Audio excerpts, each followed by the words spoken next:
Gilets jaunes, regarde comme elle est belle, la petite Zoé des gendarmes. C'est pas beau? Tu fais carrière, tu as une petite Zoé. Bon, c'est pas, je suis pas là pour... Il y a du pognon pour ça, hein. Alors le problème, c'est que, évidemment, on arrive sur le rond-point de Villebon. Et un peu de gilets jaunes quand même, hein. Mais donc deux gendarmes. Donc on va voir, bon ça n'a pas l'air d'aligner, ça a l'air de discuter, on va discuter tranquillement. Ah si, il sort un papier.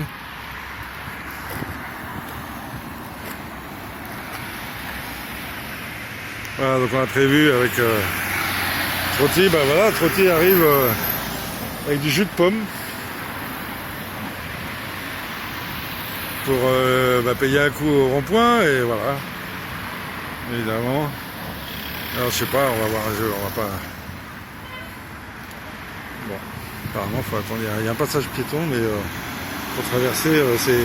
Faut attendre ou on force ou on attend? À mon avis, il faut forcer parce que... Ouais. Merci.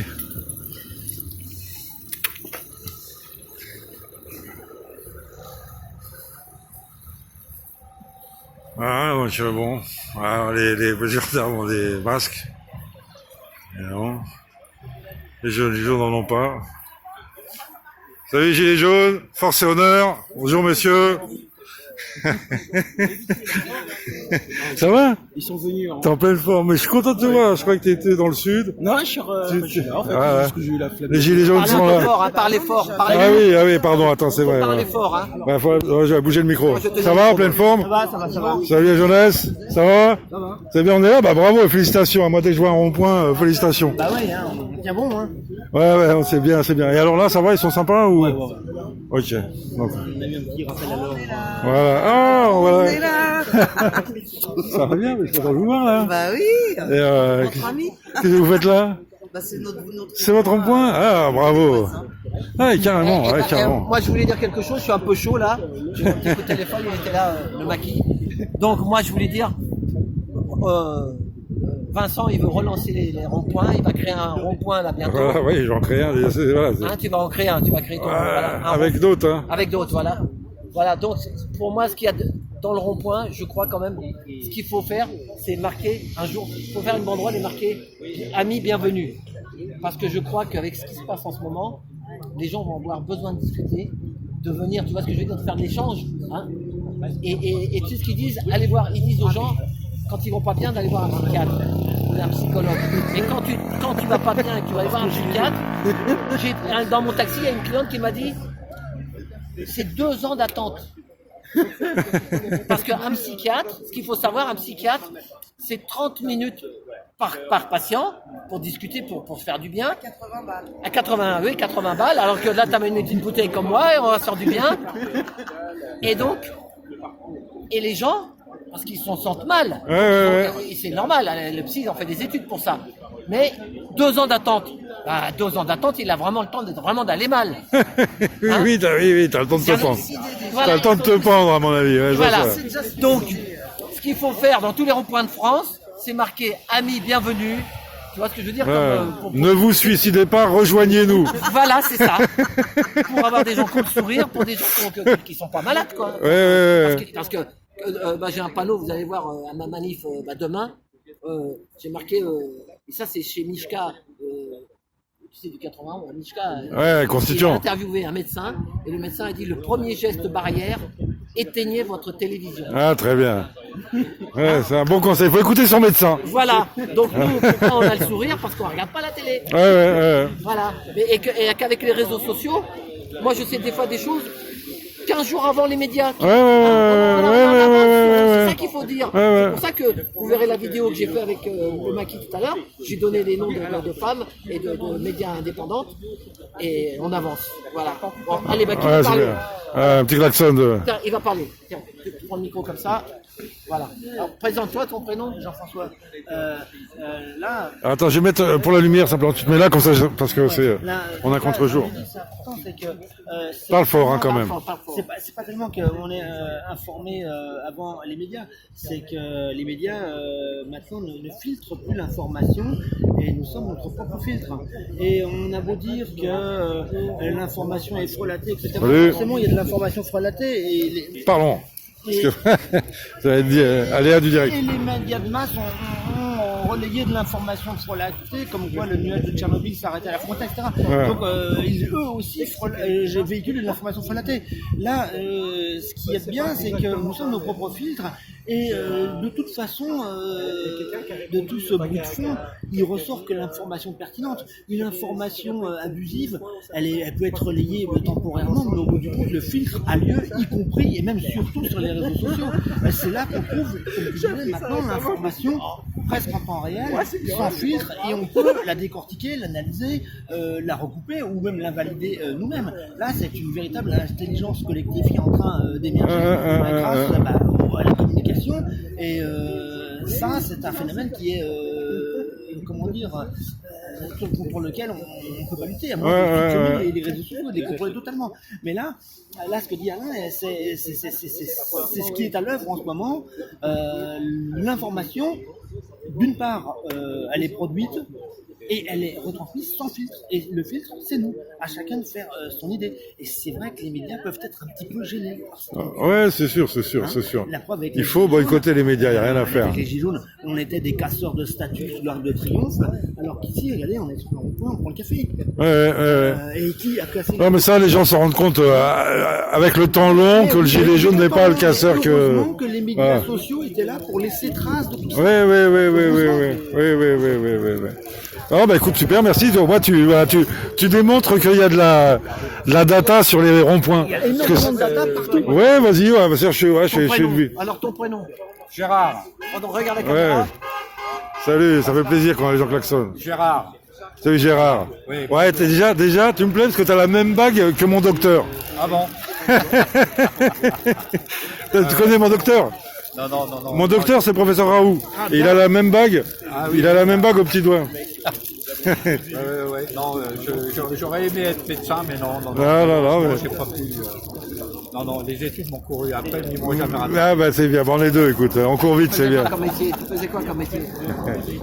J'ai fini comme directeur technique dans une société de matériel portuaire. Ah oui, bon bah ça va. Donc directeur technique, hein.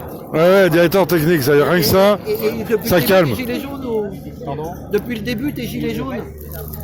Alors, j'ai pas été présent sur le rond-point dès le départ.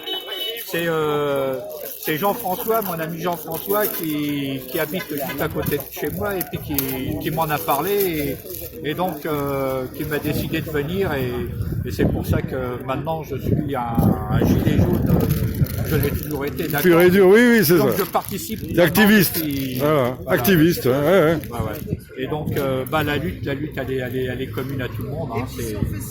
On veut retrouver notre liberté, on veut retrouver notre indépendance et surtout pouvoir avoir le choix de pouvoir se soigner comme on veut. Ouais.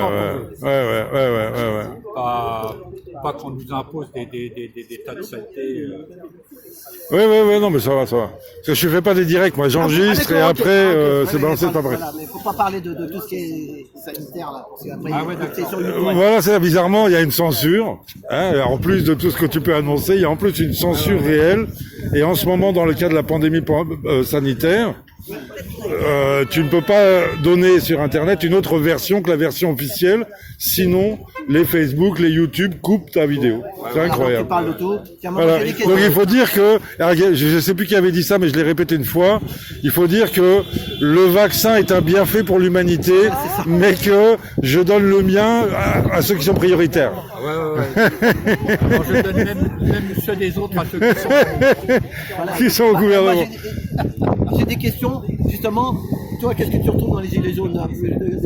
Qu'est-ce que par rapport à déjà, c'est retrouver déjà une camaraderie, une fraternité. On est tous unis dans un but commun. Voilà, ouais. Et notre but, on partage entre nous, on discute entre nous. Bon, on fait que discuter, hein, mais... Oui, mais c'est comme ça qu'on échafaude aussi des plans, des rendez-vous. Ils ont l'occasion de nous voir, ils klaxonnent, ils savent qu'on est présent et voilà, quoi. Bon, c'est un tout petit grain de sable dans l'édifice. On verra bien. Ouais, bah écoute, non mais c'est ça notre force, c'est notre faiblesse, c'est notre force. Hein. Comme j'ai dit, il y a même le fauteuil du psy pour s'allonger là. Hein voilà, c'est ça.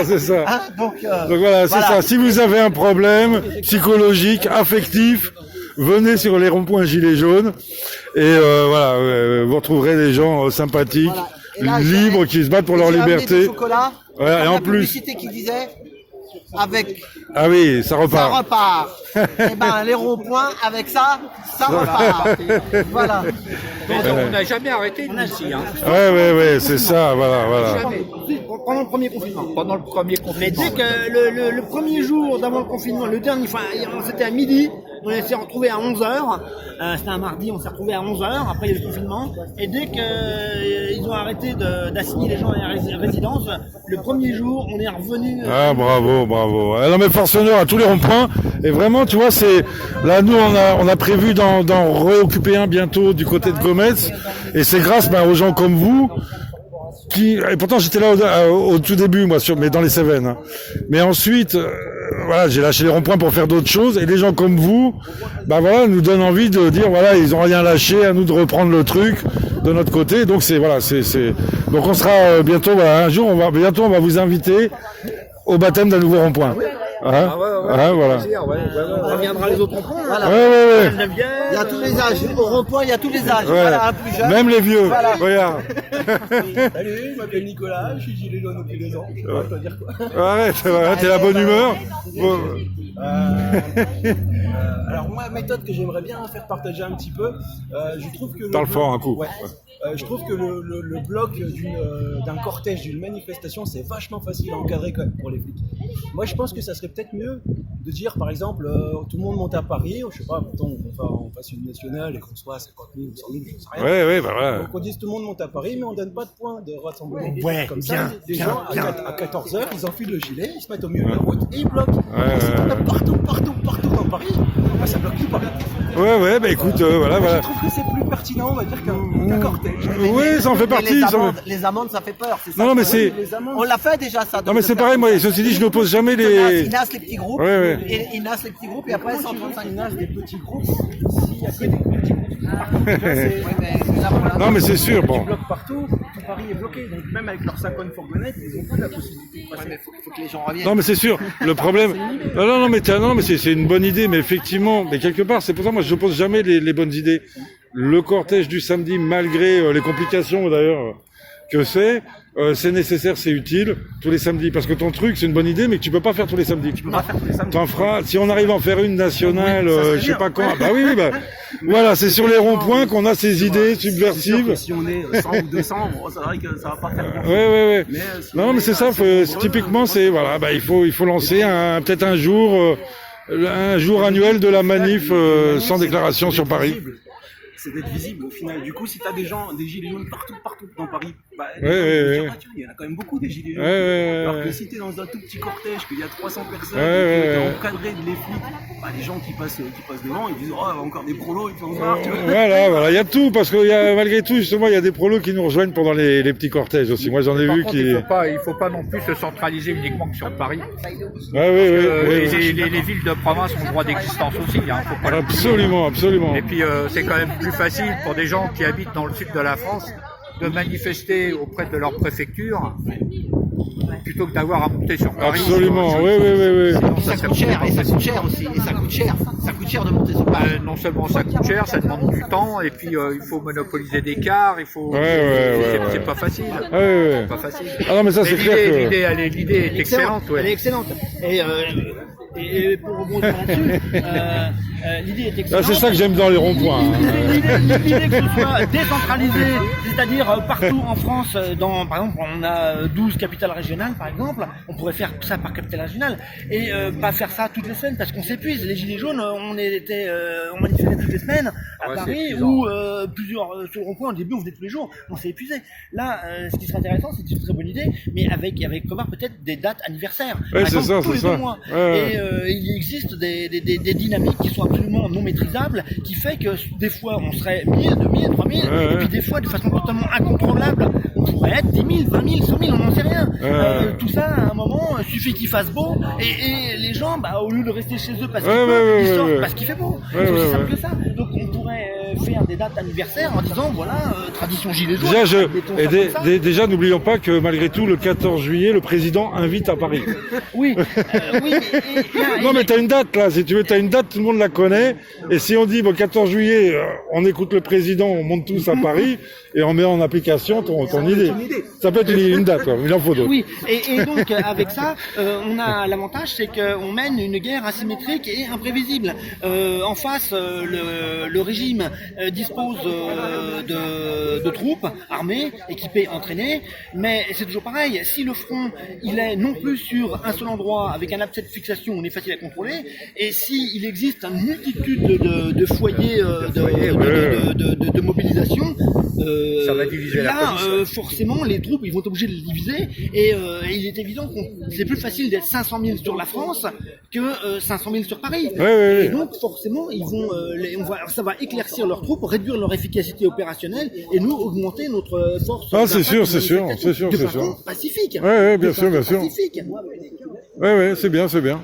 Gagner la guerre par la paix, c'est gagner toutes les guerres. Ouais, bravo, t'es un chef.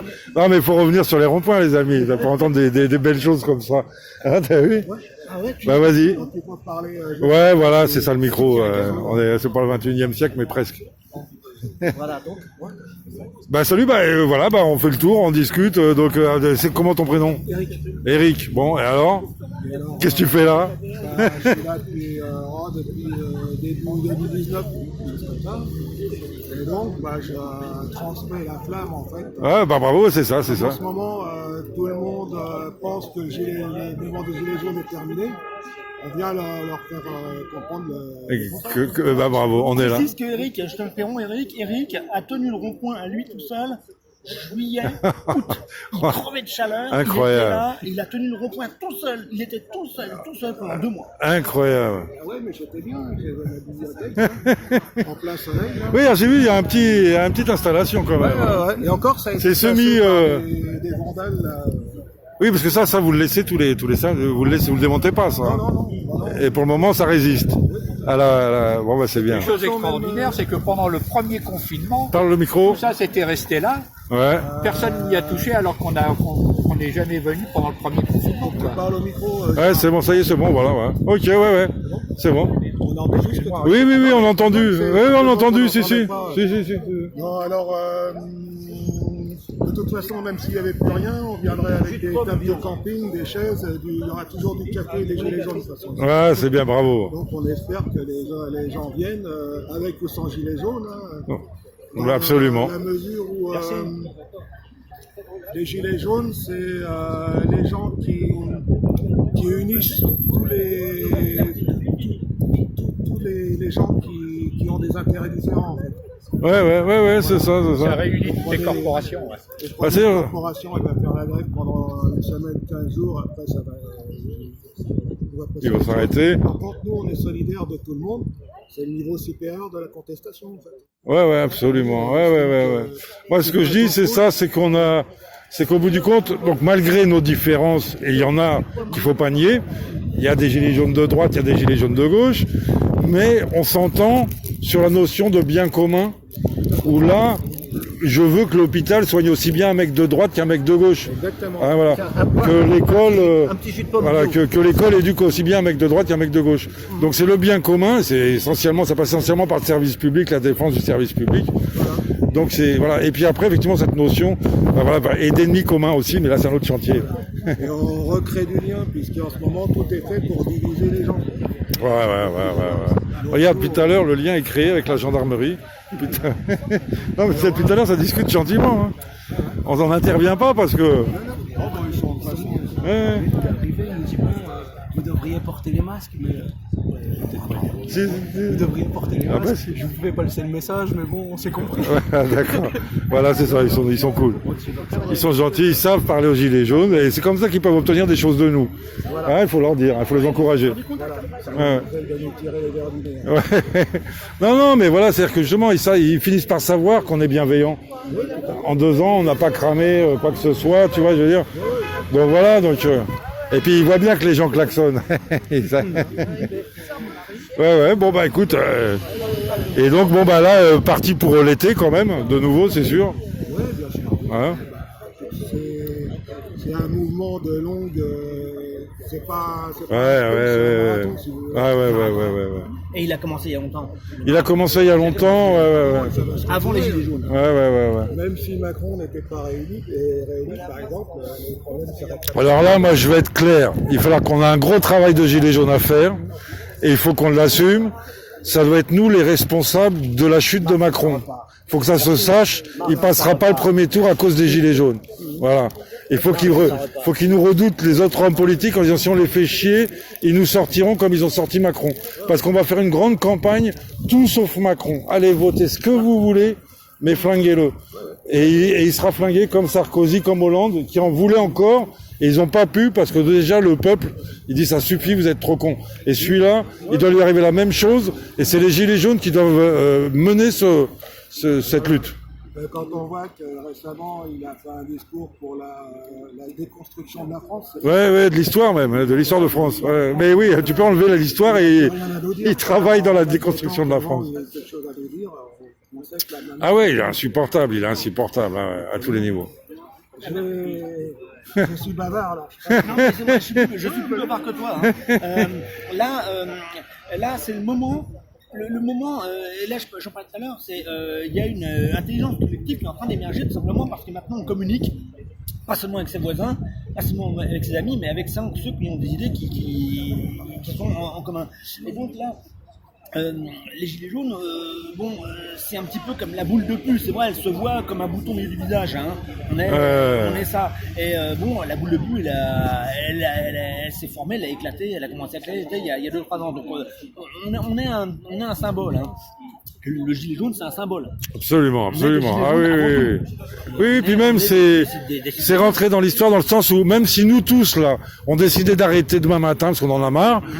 Dans 2 ans, 3 ans, 5 ans, 10 ans, il y en a qui ressortiront avec le gilet jaune en prenant exemple sur ce qu'on a fait. Là, tu vois, donc on a planté un truc là, je dis il y en a pour 100 ans. Mais tu disais qu'il faut qu'ils nous redoutent, mais si on fait preuve d'intelligence, ils vont nous redouter encore plus. Et là, par exemple, tu parlais d'influencer les élections, mais on peut les influencer, c'est que par exemple, admettons qu'il y a un président qui nous plaise pas, qui a été élu. Ça, ce qui sera le cas. Ce qui est le cas à chaque fois. Ouais, puis ça sera le cas. Et il faut se dire malheureusement que ça sera le cas encore. Et ça sera le cas de pire en pire, vu qu'à chaque Attends, fois... tu as son micro. À chaque fois, on a pire que le précédent. Donc, à nous de faire circuler des idées pour mettre à l'amende ceux qui sont élus. Et on les à l'amende d'emblée. Alors nous, on n'est pas d'accord avec le RIC, mais beaucoup, on pourrait faire ça. Mais il y a aussi une autre option. C'est si quelqu'un est élu par défaut, par exemple, quelqu'un, Chirac a été élu contre Le Pen en 2002. Ouais, par défaut, oui. Voilà. Et bien, quand quelqu'un est élu par défaut, on n'a qu'à lui coller systématiquement une opposition à la majorité. Ouais. Un président est élu, on n'aime pas sa tronche, on lui dit on va lui coller l'opposition dans les pattes. C'est assez simple. Et pour ça, c'est très simple. Il suffit de voter pour un autre parti qui va être sorti de l'élection présidentielle. Et là, on leur met des patins dans les roues. Oui, non, mais c'est après, le problème, c'est toujours pareil, il existe plein de bonnes stratégies. Le problème, c'est comment mettre tous les Français d'accord sur la même stratégie. C'est pour ça que c'est important ce que tu fais, c'est que les idées voilà, c'est ça, il faut. Ça passe par le bistrot maintenant, ça passe par tous ceux qui vont suivre. Ouais, tout à fait. C'est ce que tu dis. Et après, eux, ils vont en parler à leurs potes, etc. Donc, si on met systématiquement une opposition au président qui vient d'être élu, là, ils réfléchissent. Et puis, c'est aussi une façon de les obliger à tomber le masque. Parce que si l'opposition qu'on élit fait la même politique que le président qu'on vient d'élire, ça veut dire qu'on ne peut pas faire confiance ni à l'un ni à l'autre. Et que si on veut vraiment changer de politique, là, à nous de prendre nos responsabilités et de prendre des candidats réellement alternatifs. Ouais. Moi, je reviens sur ce que tu disais quand tu disais il faut virer Macron, machin. Les autres, c'est pareil. En vrai. Oui, mais c'est pas. Non, mais absolument. Ah bah oui. L'autre, le RN. Écoute, c'est absolument tous pareil. Ouais. Mais il faut le punir celui-là. Je suis pas complètement tous. Bon, je te dirais Asselineau. Non, si, parce que non, mais même, je vais te dire, même ceux que t'aimes bien, écoute-moi, même ceux que tu aimes bien, quand ils atteindront le pouvoir, ils seront retournés. C'est pour ça, j'ai pas de confiance là-dedans. Voilà. Mais ce que je veux dire, c'est que la plupart des gens, ils vont se dire, oh là là, il y a encore la gauche et la droite. Il n'y a plus de gauche, il n'y a plus de droite. À l'heure actuelle, c'est souverainiste contre mondialiste, européen, ce que tu veux, tout machin. Mais le clivage, c'est plus gauche-droite. Et les gilets jaunes, pareil, il n'y a pas de gilets jaunes de gauche ou il n'y a pas de gilets jaunes de droite. On est sur un combat qui est constitutionnel pour moi. Oui, pour toi, mais tu sais très bien qu'il y a de tout. Et donc, il y a plein de gens qui se disent, moi, je suis de gauche et je suis gilet jaune. Moi, je suis de droite et je suis gilet jaune. Des partis de gauche et des partis de droite. Voilà. Mais, oui. c'est pas un combat de gauche. Absolument. Oui. Les thématiques de gauche, ça va être tout ce qui est progressisme, machin. Les thématiques de droite, ça va être tout ce qui est migrants, machin, un truc comme ça. Mais le problème principal, il vient seulement de la représentation. Il vient du fait qu'on ait un président qui ait tous les pouvoirs, qui soit élu 6 mois avant les députés, et puis que en fait, c'est que le peuple n'a jamais pouvoir de décision. Oui, non, mais ça, je suis entièrement d'accord avec toi. Et moi, si tu veux, sur le principe de 1, donc petite 1, on sanctionne Macron simplement parce que c'est lui qui est là et qui a géré ça. On le sanctionne. Après, derrière, oui, non, mais derrière, moi, si tu veux, écoute-moi. Moi, au début de chaque élection, et c'est encore, je te dis, celle-là, la prochaine, avant le premier tour, j'ai perdu. Je sais que celui qui sera élu sera adoubé par le système. D'accord? Il n'y aura pas de révolutionnaire élu. Donc ça, c'est clair. Maintenant, il faut sanctionner le dernier. Absolument. Celui qui est l'ennemi personnel des gilets jaunes, en tout cas, il faut le virer. Non, mais attends. Derrière, on s'en fout, puisque effectivement, c'est tout sauf Macron. Non, mais ça va. Derrière, on s'en fout, puisque c'est tout sauf Macron. Et nous, ce qu'on veut, c'est que les deux qui vont gagner le premier tour et qui vont se retrouver au second tour, si tu veux, qu'ils soient obligés pour être élus de piocher dans les revendications des gilets jaunes, parce que ça sera la seule façon pour eux d'être élus. Ça, je pense pas. Et si, je vais te dire, tu vas voir, écoute-moi bien, tu vas entendre bientôt et Le Pen et Mélenchon s'engueuler autour du RIC, s'engueuler autour du bien public, s'engueuler autour du 4e âge, et sur tous les sujets. Alors qu'ils sont d'accord, en vrai. Voilà, tout à fait. Non, mais ce que je veux dire, c'est que nos idées vont arriver très loin. D'accord? Et ensuite, celui qui sera élu, quel qu'il soit, qui s'appelle Philippot, Asselineau, Mélenchon, Le Pen, ça sera mon ennemi. Parce que il ne voudra pas faire ce que je vais lui demander, moi, en tant que gilet jaune. D'ailleurs, il a quelque chose à dire, justement, sur la France insoumise. Oui. Vas-y, bon, une petite. Je pense Fini. France Insoumise propose pas le rite constituant. Oui, non, mais c'est ça, non, mais tous, non, mais Le Pen non plus, non, mais il y en a aucun. Mais si tu veux, ce que je veux te dire, c'est que ils vont pas nous proposer le RIC, qui c'est la France Insoumise, plutôt France Insoumise. Oui. Le RIC, blablabla. Sauf que France Insoumise propose pas le Frexit, donc le RIC, tu vas juste pouvoir te dire. Oui. Et ils proposent pas le RIC. Ah non, mais moi, c'est pour ça, je te dis, on s'en fout, on a perdu, d'accord? On a perdu l'élection. Que ça soit Mélenchon ou Le Pen, on a perdu l'élection. Parce que ça sera un agent du système. Mais nos idées, elles auront fait la campagne. Tu vois? Nos idées, elles auront fait la campagne. Et celui qui voudra être élu, je peux te dire qu'au deuxième tour, il va tirer à fond sur les revendications gilets jaunes pour avoir les 60 à 80% de gens qui soutiennent les revendications gilets jaunes. Ils le savent. Mais ils vont mentir. Ils vont mentir. On est d'accord, ils vont mentir. Mais ils vont le faire. Et nous, nos idées, si tu veux, on va les faire avancer au moment de cette campagne à un point qui va nous faire, dans un sens, comme si on a capitalisé ces 2 ans de galère. Là, tu vas voir à la présidentielle, on va être inévitable. Il va y avoir 2 sujets inévitables. Je crois pas à la présidentielle, mais. Non, mais je crois pas. Non, mais sur le candidat ou sur les idées. Non, je te dis pas. Mais je viens de te le dire. On a perdu déjà. Je te dis, c'est nos idées. Nos idées, elles vont progresser dans la société. Et tu vas voir, et derrière, tu verras, parce qu'après, donc, effectivement, tu as les législatives. Normalement, les législatives, les gilets jaunes doivent se bouger le cul et commencer la campagne des législatives pour faire aussi toujours avancer les idées. Ça, c'est très important. Et c'est parce que jamais malheureusement, enfin jamais, faut jamais dire jamais, mais c'est pas aujourd'hui qu'il va y avoir une révolution démocratique par le vote. Voilà, ça, c'est pas, ça c'est sûr, hein, c'est sûr. Mais tu voulais dire du mal de France Insoumise ou du bien? Non, mais dis du bien parce qu'on a beaucoup d'amis de France Insoumise qui sont gilets jaunes. De mon point de vue, c'est pas le même combat. Mais non, mais oui, non, mais il y en a plein. Non, c'est pas tiré à 100% au sort. Mais c'est pas ça. Sans le RIC constituant, ils ont pas le Frexit. Mais quand bien, en vrai. Mais non, mais non, mais il y en a pas un qui a quelque chose de bien. Il n'y en a aucun. Voilà. Ils se rangent derrière ils applaudissent partisane, alors que en vrai, le combat gilet jaune, c'est la souveraineté monétaire. Non, mais pas que là, toi, c'est là parce que t'es pas. Non, pas du tout. C'est tout du tout. T'as la lutte sociale qui est fondamentale, qui a lancé. Non, oui. Attends. Laisse parler. Il y a énormément de sujets qui sont bien plus importants pour moi que la souveraineté. Même si pour moi la souveraineté c'est un moyen d'atteindre des objectifs. Si tu veux, mais pour moi l'objectif c'est la justice sociale, c'est la justice pour les personnes âgées dans les EHPAD. Pour moi c'est plus urgent que la souveraineté, c'est de transformer la gestion du 4e âge en service public. D'accord ? Donc non mais c'est pour ça. Mais c'est du législatif. Non mais oui non mais si il faut de toute façon t'es obligé d'être constituant si t'es gilet jaune. Donc le constituant qu'il soit d'origine de droite ou de gauche, il devra faire énormément de concessions parce que ça sera jamais une constitution de droite ou une constitution de gauche.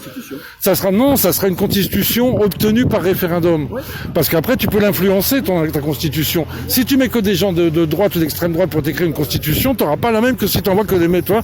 Donc la seule façon qu'on pourra obtenir une constitution validée par tout le monde, c'est que chaque article soit avec plusieurs propositions et soumise au référendum. C'est pas possible. Tu vois ? C'est pas possible. Je vais vous poser juste une question. Ouais. Alors, ça fait maintenant plus de 50 ans qu'ils détiennent le pouvoir. Ça fait 50 ans qu'ils détruisent la France. Vous croyez honnêtement qu'en 2022, ils vont nous donner le pouvoir? Ah oui, non, mais j'en suis persuadé que non. Hein. Ah oui, non, mais c'est ce que je te dis, on a déjà perdu. Croyez-moi, on a déjà perdu, mais dans la lutte, c'est un moment important. Il y aura plus de lutte. Non, mais si, en 2022, pour les Gilets jaunes, c'est un moment important, l'élection. Ah oui, mais si. Tu crois que tu seras plus là dans un an, toi? Je serai toujours là. Ah bah ouais. Dès que je l'ouvrirai, on me mettra dans un asile pour me piquer. Dans un an? Ah merde. Non, mais c'est intéressant de montrer. Parce que tu sais, après, tu dis non, t'es complotiste, et puis 6 mois après, c'est ce qu'il a dit qui arrive. Hein. Donc, alors, prévoyant peut-être. Alors bon, là, au début du mouvement, quand même, il faut admettre qu'il n'y a pas de parti politique. Au revoir, messieurs, merci. Oui, les distanciations. Aux dernières consignes. Merci beaucoup. On va mettre des amende. Pas d'amende, rien. Sinon, on va être pété, on mettra un petit masque. C'est pour ça qu'il est. Non, justement, ils ont fait leur taf et nous on désobéit, c'est tout. Oui. C'est mieux que ça d'ailleurs. Ah bon, attends. Donc, au début, il n'y a pas de parti politique qui nous a suivis, les Gilets jaunes. Au début même, on était traités de fachos, alors que sur le rond-point, il y a des gens d'extrême droite, il y a des gens d'extrême gauche, des gens d'extrême centre, et il y a des gens modérés. Il y a des mecs qui venaient au début, il y a un mec qui venait gagner 15 000 € par mois, il mettait son gilet. Alors peut-être qu'il était d'extrême droite ou d'extrême gauche, mais... Ouais, c'est intéressant parce que ça... Donc il y avait du monde. Mais ce que je veux dire, c'est que au début, la France insoumise ne nous avait pas tellement à la bonne. Souvenez-vous, on était quand même traités de fachos, quoi. Alors, ce qui s'est passé, au bout de 3 semaines, du début du rond-point, c'était de la première semaine de décembre, il y a un type qu'on avait vu une seule fois, ou deux, qui est venu sur le rond-point, et il est venu nous dire, les ronds-points c'est mort. Le rond-point c'est mort. Et là, très convaincant, parlant bien, bien posé, imposant, etc. Et là, tout le monde ferme sa gueule, et à un moment quand même, on lui a dit, écoute, tu fais ce que tu veux que le mouvement s'organise, tu vas organiser des réunions, on viendra à tes réunions, si ça nous intéresse, ceux qui viennent, mais ici c'est notre rond-point et on restera là. Au bout de 3 semaines. Et ce gars-là, il nous a prêté une salle qui était prêtée par la France insoumise. Ouais, d'accord. C'est bien la preuve qu'on a été infiltré, c'est pas par l'extrême droite, parce que les gens de l'extrême droite nous ont jamais proposé des salles par personne interposée. Peut-être, on sait pas, pas à toi, mais d'accord, oui. Peut-être pas moi. Oui. Tout ce rond-point, c'est des gens... En tout cas, toi, tu témoignes... Ce sont des commissaires qui étaient en cheville avec la France insoumise. D'accord. La France insoumise, 3 semaines après, nous a traité de fachos, et nous prêtait une salle. vont nous récupérer. Oui, oui, oui, En tout oui, cas, oui, moi, oui, j'en sais oui, rien à ce qu'était quoi leur attraction, mais ils sont venus et ils ont essayé de nous récupérer.